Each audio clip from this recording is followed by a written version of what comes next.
Children in Gaza haven't been to school since the Israel-Hamas war began. But parents here say, right now, this is the least of their problems. UN figures show more than 12,000 children have died in the war, and 20 of starvation in recent weeks. Another 17,000 have lost or been separated from their parents. Almost all children in Gaza have been forced to flee their homes, and parents say even the best cared for are traumatized.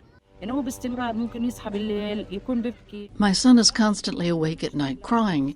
He says, I miss my father. I wish we could go back home. I want to live the normal life we used to live.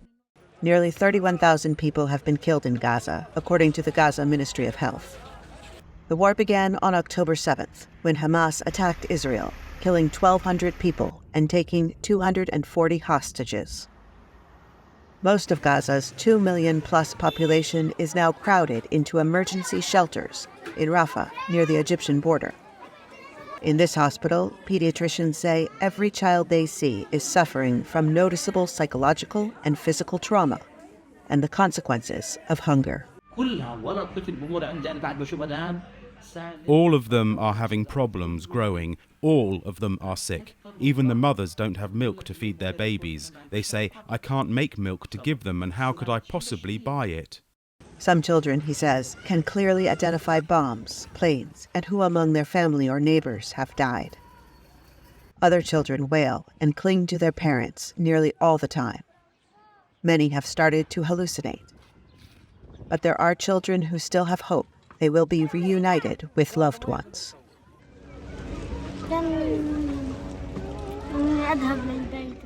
I wish to go home. Parents say watching the children suffer is heartbreaking. The mothers cannot answer their children's questions. They can't answer their needs, even for food. Children will ask for meat or fish or chocolate or sweets that they used to eat, but we can't get it now. Israel says it places no restrictions on the amount of aid that can get into Gaza, although it insists on inspecting all deliveries to make sure they don't carry weapons meant for Hamas. But Amnesty International accuses the Israeli military of sharply limiting the aid that enters the territory. The United Nations says widespread famine is imminent if access does not improve dramatically. Efforts to provide aid via air or sea, they say, are welcomed, but cannot replace the massive influx that is needed by land. Reporting with Nidal Hamdouna and Amjad Tantesh in Rafah, Gaza, Heather Murdoch, VOA News, Istanbul.